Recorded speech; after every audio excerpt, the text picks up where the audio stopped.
Bonjour, bonsoir, chères toutes, chers tous. Je vous remercie d'être dans cette nouvelle édition d'émission sur votre chaîne, la chaîne de El Monsieur Godson.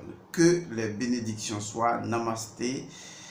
Que la lumière engendre toujours la lumière, éternellement la lumière, ou tout simplement que la vie engendre toujours la lumière, éternellement les bénédictions. Je vous dis, je vous aime. Aujourd'hui, dans cette nouvelle série que nous avons entamée, nous allons parler aujourd'hui dans l'occultisme du vagin. Nous allons parler de la deuxième grande dimension fondamentale du vagin. Il y en a trois identités fondamentales. Nous avons étudié la première identité. Nous avons disons, compléter cette première identité-là. Et aujourd'hui, nous allons parler de la deuxième identité fondamentale, dimension fondamentale du vagin. Il s'agit de la renaissance. Oui, le vagin est en relation avec la renaissance. Il est très important de comprendre ce que signifie la renaissance et ce que cela peut, au niveau vaginal, apporter au vagin lui-même et aussi à celui qui va à l'intérieur du vagin, qui va dans la chambre secrète, c'est-à-dire l'homme. Vous avez déjà compris que le vagin est la femme et la femme est le vagin. On ne peut pas dissocier dans la symbolique des choses la femme et le vagin. Les deux sont indissociables. Les deux sont irrémédiablement liés ensemble. Là où on parle du vagin, on parle de la femme. Et également, là où on parle du vagin, on parle du féminin sacré. On parle de l'utérus. On parle également de la capacité de rénovation, mais surtout de renaissance. Lorsqu'on parle de renaissance, c'est à différencier donc de la résurrection, qui sera la troisième grande étape que nous allons aborder beaucoup plus tard. Alors, quand on parle de renaissance, on parle d'abord de quoi concrètement? Alors, pour comprendre les choses, nous n'allons pas entrer dans l'aspect définitionnel des choses parce qu'il suffit d'aller regarder dans un dictionnaire pour savoir ce que ça veut dire la renaissance selon le sens classique qu'on lui a donné. Mais vu que nous faisons aujourd'hui dans la dimension symbolique des choses, eh bien, il nous faut obligatoirement nous départir, d'accord, nous dépêtrer de cette dimension littérale des choses qui consistent à définir, parce qu'on s'est entendu là-dessus. Et nous allons entrer dans la compréhension symbolique des choses. Nous ne pouvons pas dissocier la renaissance du mythe osirien. Ce n'est pas possible. Parce que dans le mythe osirien, le premier élément qui a été pris en compte d'abord dans cette légende-là, c'est la noyade. Osiris a été noyé par son frère Seth. Nous avons alors la symbolique de la noyade. Il est important de retenir ça. Lorsque l'enfant est dans le ventre de la mère, l'enfant est noyé dans le liquide amniotique. Donc, exactement le mystère d'Osiris, l'enfant étant noyé comme Osiris est noyé. C'est dans le mot de la noyade et assimilé de la noyade que nous parlons justement de naissance. Et donc, comprenez qu'on ne peut pas dissocier la naissance de la noyade. On voit très bien cette symbolique-là qui a existé déjà dans le baptême de Horus, que les gens ont copié pour en faire le baptême de Jésus le Christ. Lorsque Jean-Baptiste l'a baptisé, eh bien, il l'a plongé dans l'eau. On voit également là la noyade pour exprimer, disons, l'idée de la naissance. Il faut forcément noyer. C'est comme ça qu'il faut comprendre les choses, parce que les choses sont symboliques. Les choses appartiennent à une dimension rituelique, avant même qu'on ne puisse les comprendre de façon conceptuelle. La dimension symbolique, c'est une démarche de la nature. La démarche de la nature veut que nous prenions le même chemin du Noun, c'est-à-dire que nous sommes tous dans l'océan du Noun, noyés dans le Noun. Et de la même façon, tout ce qui doit naître dans la vie, dans l'existence, en ce qui concerne la métaphysique de la nature, les choses ne prennent naissance qu'à partir d'une noyade. Si la chose n'est pas noyée, elle ne peut pas naître. Car la noyade n'est pas un simple concept, c'est un rappel de l'inné des choses, du fait que les choses possèdent une antériorité avant leur existence. Et seule la noyade est la symbolique qui rappelle le comportement inné pour qu'une chose naisse d'une certaine manière.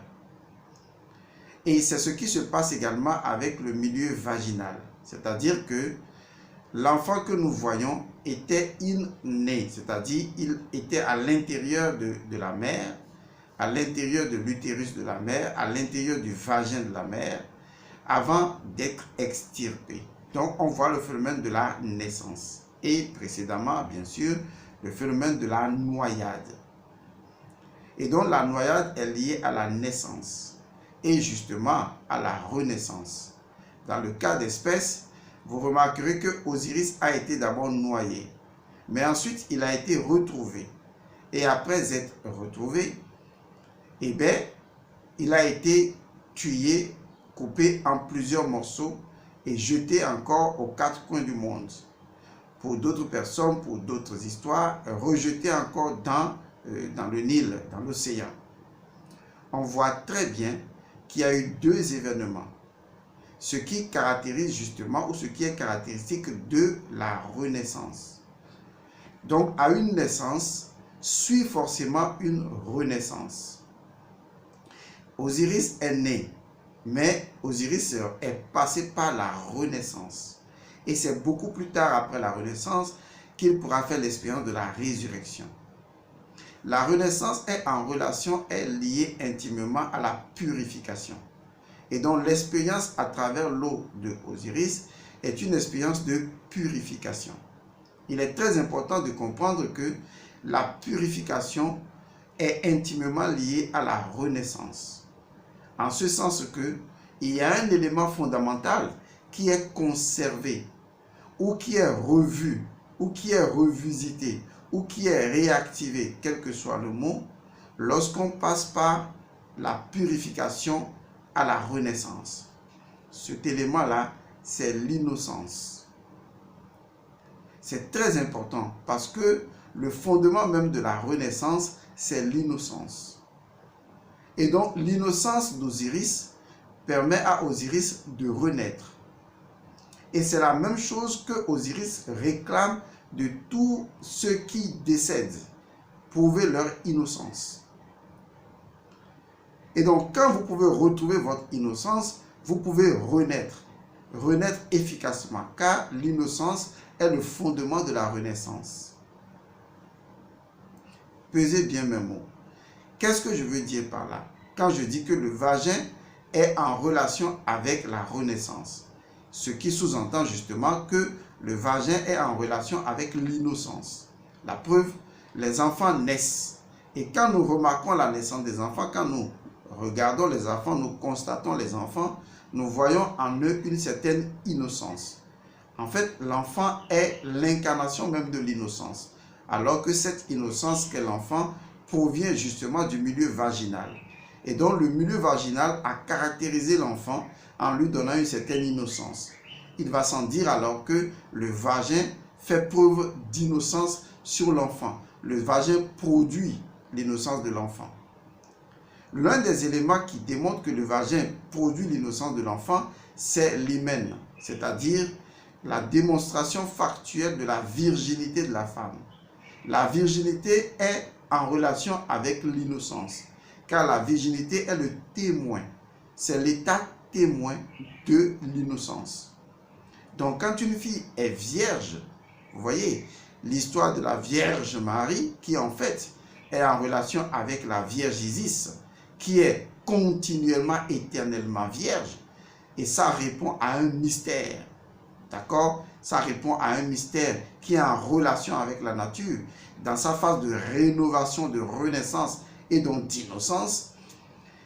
que je ne vais pas aborder aujourd'hui. Il va sans dire alors que quand on parle de la Vierge Marie, on retourne à son innocence, puisque la virginité est l'expression factuelle même de l'innocence. On constate l'innocence de la jeune fille lorsque nous sommes en mesure de constater physiquement sa virginité. Vous voyez? Mais si la fille n'est plus vierge, on dit alors qu'elle a perdu son innocence. Cela veut dire que l'hymen qui empêche la pénétration en quelque sorte, la pénétration aussi bien physique que spirituelle, parce que l'hymen a une dimension métaphysique, et bien cela permet de reconnaître l'innocence de la jeune fille, l'innocence physique et spirituelle de la jeune fille. Mais à partir du moment où l'hymen est brisé, eh bien, on dit que la jeune fille a perdu sa virginité et du coup, elle a perdu son innocence. Vous voyez un peu? Donc, le vagin détient factuellement le symbole même, c'est-à-dire l'hymen, le symbole même et de la virginité et de l'innocence. Ce qui démontre que le vagin est par essence le symbole même de l'innocence. Ce que ne représente pas forcément le pénis, parce que le pénis ne possède pas ce caractère-là. Le prépuce que nous coupons par la circoncision n'est pas une démonstration de l'innocence de l'homme, alors que chez la femme, l'hymen doit caractériser inévitablement son innocence et donc factuellement sa virginité. Mais on parlera sous un autre aspect de la virginité de l'homme dans une autre émission. Ce que je voudrais vous faire comprendre, puisqu'on ne parle que du vagin, je voudrais vous faire comprendre que le vagin possède une caractéristique fondamentale, c'est celle de la rénovation, c'est celle de la renaissance. Et le fondement de la renaissance, eh bien justement, c'est l'innocence. Pas d'innocence, pas de rénovation, pas de renaissance. Or, en relation avec quoi, de façon factuelle, la renaissance est? La renaissance est en relation avec le cyclique, c'est-à-dire le cycle. À partir du moment où il y a cycle, il y a rénovation. À partir du moment où il y a cycle, il y a renaissance. Parce que la renaissance est fondamentalement liée à un événement cyclique, tout comme la rénovation, tout comme la restructuration. Et nous savons que le vagin possède factuellement, démonstralement, le vagin possède cette fondation-là, cette caractéristique-là, cette nature qui consiste à évoluer de façon cyclique. Et c'est ce que nous appelons généralement le cycle menstruel de la femme, qui fondamentalement est un cycle utérin, un cycle de l'utérus, pour ne pas dire un cycle vaginal. Et ce cycle vaginal n'est pas simplement lié à la femme en tant qu'individu, mais également lié à la femme en tant que principe féminin universel. Vous voyez? Et on retrouve ce cycle-là dans la nature. C'est d'ailleurs pourquoi la femme est directement associée à la lune et au temps. Vous voyez? Parce que c'est la femme qui tourne. C'est la femme qui présente un cycle interne. Alors que le cycle de l'homme est externe, l'homme tourne autour de la femme. Bon, ça, on l'abordera une autre fois. C'est ce que je ne vais pas nommer ça pour le moment.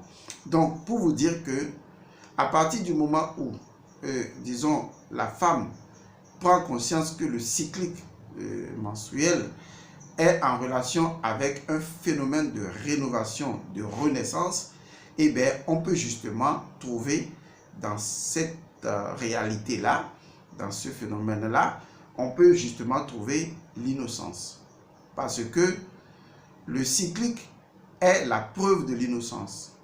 Il n'y a de cyclique que parce que fondamentalement, une énergie d'innocence veut se retrouver. Vous voyez, c'est ce que je voudrais vous faire comprendre. Donc, la femme,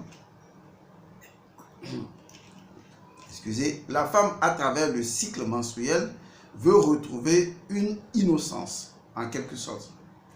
Parce que les menstrues viennent un peu comme pour purifier. Et or, après une purification, eh bien, les choses retournent à l'innocence, d'une certaine manière. Ça, c'est ce que la nature a prévu. Seulement, nous avons remarqué que les femmes, enfin les hommes avec grand âge, ne maîtrisent pas sur le plan spirituel le rituel ou le rite qui permet d'innocenter le vagin. Parce qu'une chose est de savoir que le cycle existe, mais une autre chose est de connaître le rite qui consiste à créer l'innocence au niveau donc de ce cycle-là. Malheureusement, ce que nous constatons, c'est que les femmes possèdent le cycle menstruel qui démontre le principe de rénovation, mais la femme ne retrouve pas forcément à chaque cycle l'innocence qui est la sienne. Le vagin ne retrouve pas toujours l'innocence qui est le sien. L'utérus non plus. Parce que la femme n'a pas associé la connaissance. Vous voyez, n'a pas associé la gnose, la connaissance à cette chose-là. La gnose, c'est la connaissance de Isis. La gnose, c'est Isis révélée, tout simplement. Puisque le mot gno-Isis signifie simplement la connaissance de Isis. C'est-à-dire, j'enlève le voile à Isis et je vois Isis. C'est la connaissance de la dimension secrète de la nature. Isis représentant, dans cette perspective-là, justement, la nature. Rentrer dans la Vierge Noire. C'est ça la gnosis. C'est ça la gnose, la gnose, si vous voulez. Et donc, à partir du moment où la femme veut retrouver son innocence à travers le cycle de rénovation ou le cycle de renaissance, elle doit faire un rituel qui lui permet d'introduire une purification spirituelle dans la purification physique. Si elle ne le fait pas, ben, il va y avoir toujours un problème. Parce que à chaque activité cyclique associée aux relations sexuelles, la femme vient abriter un ensemble d'esprits versatiles. Je vais plutôt dire d'entités versatiles. Puisque le milieu vaginal, qui est un milieu utérin, est par essence un milieu matriciel qui est prédisposé à recevoir des entités, à recevoir des énergies. Et si vous associez à cela les relations sexuelles plurielles, multiformes, multicolores et complètement bizarres que les gens ont aujourd'hui, il est clair que la femme, sa matrice sexuelle, son vagin, son utérus, devient maintenant, disons, un grand n'importe quoi. Généralement, c'est ce qui se passe. Mais cela ne veut pas dire que à chaque cyclique, la femme ne pourrait pas retrouver son innocence. Elle le peut. Si elle laisse le cycle menstruel évoluer de façon naturelle, elle ne fera que faire une purification aléatoire, partielle de son organisme biologique. Mais ça n'inclut pas la purification spirituelle. Ça n'inclut pas la dimension de l'immersion de Osiris dans l'eau. Cette dimension où Osiris a été noyé, qui incarne la purification, n'est pas prise en compte. Et cela n'inclut pas non plus la dimension d'Osiris où Osiris a été démembré. C'est-à-dire que Osiris, dans ce deuxième aspect, est rené. Avant de subir plus tard la résurrection, va être rené en quelque sorte. Donc ce passage double à travers le liquide est une initiation, à la limite un rituel qui devrait permettre à la femme, de purifier spirituellement son milieu vaginal à chaque cycle mensuel, justement, de faire renaître le vagin en le prédisposant à l'innocence. Mais la femme ne sait pas comment le faire. Déjà qu'elle ne sait pas qu'il y a un rituel des premiers menstrues, comment elle va savoir que à chaque écoulement de sang, il faut un rituel qui lui permet non seulement de nettoyer physiquement, disons, son milieu vaginal, sa matrice naturelle, mais également de purifier sa matrice de toutes les entités démons versatiles qui, justement, sont domiciliés chez elle.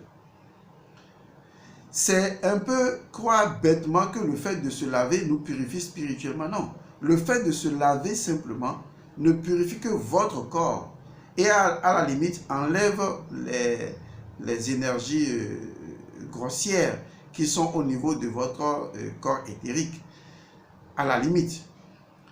Et là encore, il faut peut-être faire une effusion de plantes parce que les plantes ont une action, disons, électromagnétique sur le corps. Mais voilà que l'individu, il ne connaît rien de tout ça. Tout ce que lui connaît, c'est de prendre les produits pharmaceutiques, d'aller écarter les jambes et puis de mettre son doigt et de se nettoyer le vagin ou de laisser le sang couler et après de passer à autre chose et de croire que l'écoulement du sang a nettoyé spirituellement les entités qui sommeillent également à l'intérieur du vagin. Or, à chaque cycle mensuel, le sang de la femme appelle des entités.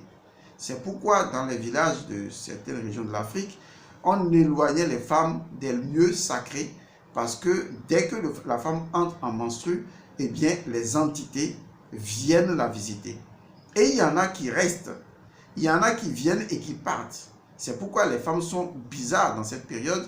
Pendant cette période, elles sont pratiquement instables, elles sont psychologiquement éprouvées, il faut le reconnaître.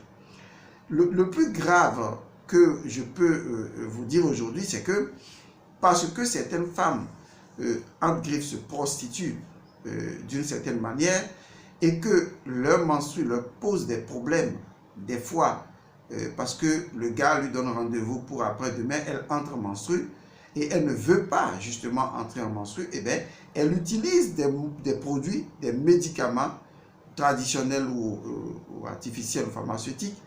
Elle utilise ces produits-là pour couper ses menstrues. C'est très grave.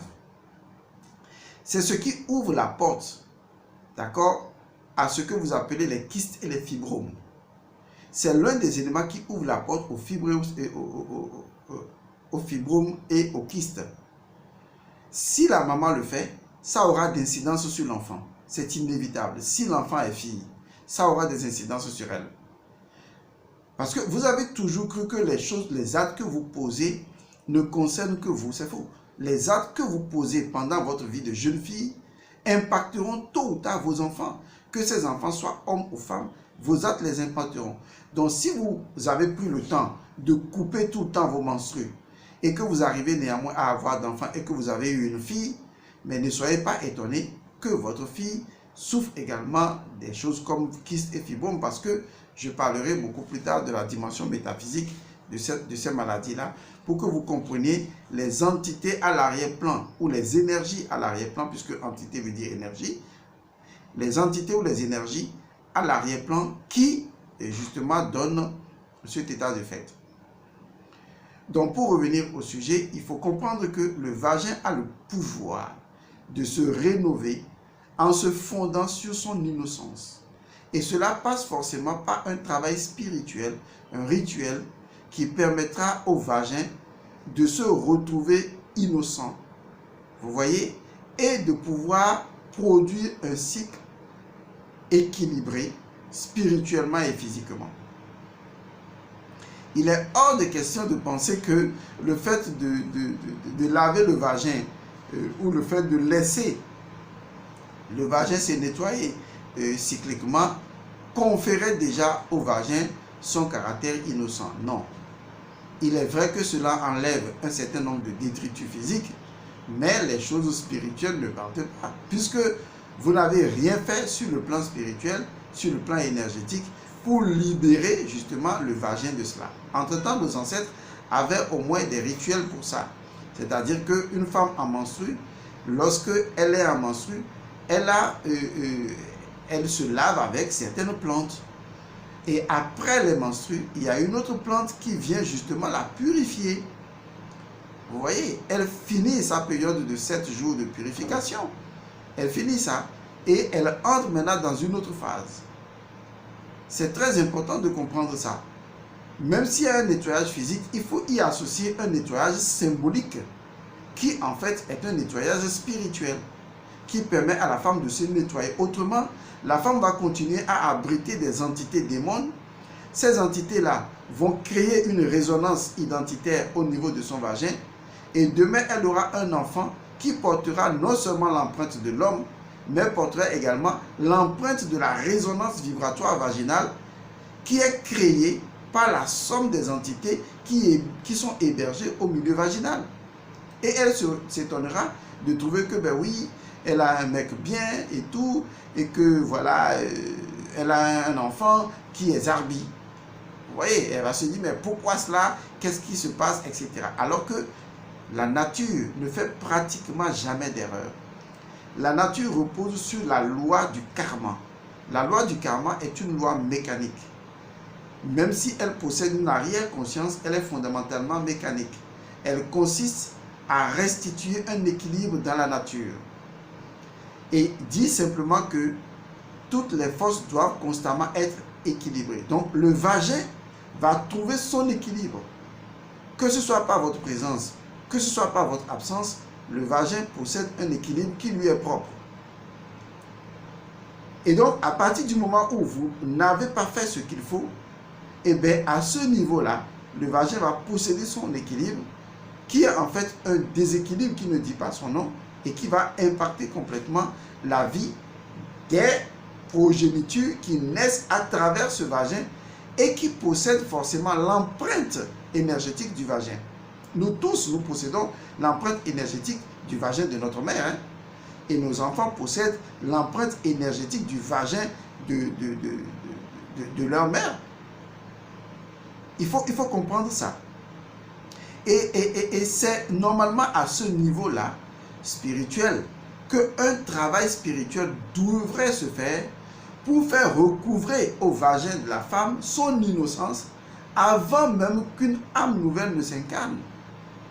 Pour pouvoir démontrer l'innocence même de cette âme. Parce que même si cette âme-là possède des karmas qui l'obligent à s'incarner, eh bien l'innocence du vagin, qui est une identité activée chez la femme, permettra justement à l'enfant d'agir sur les lois du karma et de pouvoir modifier le cours de son destin. Au moment même où l'enfant fait son incarnation, puisque la seule chose qui fait fléchir le karma, c'est l'innocence, qui est le cœur même de l'amour. L'amour transcende le karma. Les gens qui pensent que le karma est incontournable, c'est faux. Le karma n'est pas incontournable parce que le principe premier a la capacité de s'autonomiser, même du karma. Autrement, on dira que le karma conditionne le principe premier. Or, le principe premier est le principe de l'amour, dont le fondement est l'innocence. L'enfant sans péché, si vous voulez. L'enfant qui n'a commis aucune faute. Or, le symbole de l'enfant qui n'a commis aucune faute, c'est Horus. Horus représente l'esprit, notre esprit. Notre esprit ne commet jamais de faute. Notre esprit n'est jamais coupable. Notre esprit est toujours innocent. Et donc, nous devons faire valoir l'autorité de notre esprit sur la matière. C'est ça le pouvoir de l'innocence que l'enfant doit incarner au moment de l'incarnation à travers le ventre de sa mère. Que font les femmes? Ah oui, j'oublie. Elles vont danser en boîte, elles vont manger et fumer du chicha, elles vont faire ce qu'elles veulent, elles s'en foutent pas mal.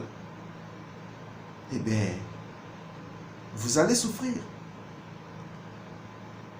Parce que la nature a placé la souffrance juste à côté de la femme. Et vous savez pourquoi? Parce que la nature a fait de la femme le soutènement de l'homme, le soutènement de l'autorité de l'homme.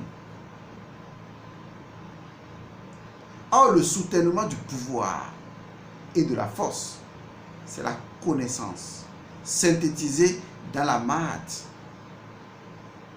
Il faut que la femme incarne d'abord ce soutènement, qu'elle incarne Isis, qu'elle incarne la totalité de ce que Isis représente. Celle qui sous-tend. Si la femme retrouve son identité intrinsèque et qu'elle use de ce pouvoir, de cette magie, de cet écart, elle va créer les esprits béatifiés qu'on appelle les Aku. Elle va incarner ces esprits parce qu'elle impose à son vagin le principe de l'innocence spirituelle pour que l'identité spirituelle de l'être prime sur son identité matérielle et que le karma n'ait pas d'autorité directe sur l'esprit. C'est tout simplement ça l'histoire bizarre de Jésus-Christ. Où on dit qu'il est né sous l'autorité du Saint-Esprit qui est rentré dans le ventre de la mère. Vous voyez comment la chose est si bien présente, mais très mal comprise. Cela veut dire tout simplement que l'esprit représente l'innocence. On ne veut pas y inclure le Père, qui représente le domaine du karma en fait. Le Père représentant le domaine du karma et la mère le domaine de la réincarnation et même de la renaissance.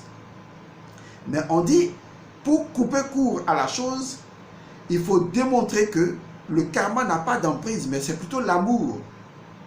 C'est pourquoi le Fils de Dieu ne naît pas à travers un principe humain, mais directement à travers un principe divin pour montrer déjà l'autorité de l'esprit sur la matière, d'où l'innocence.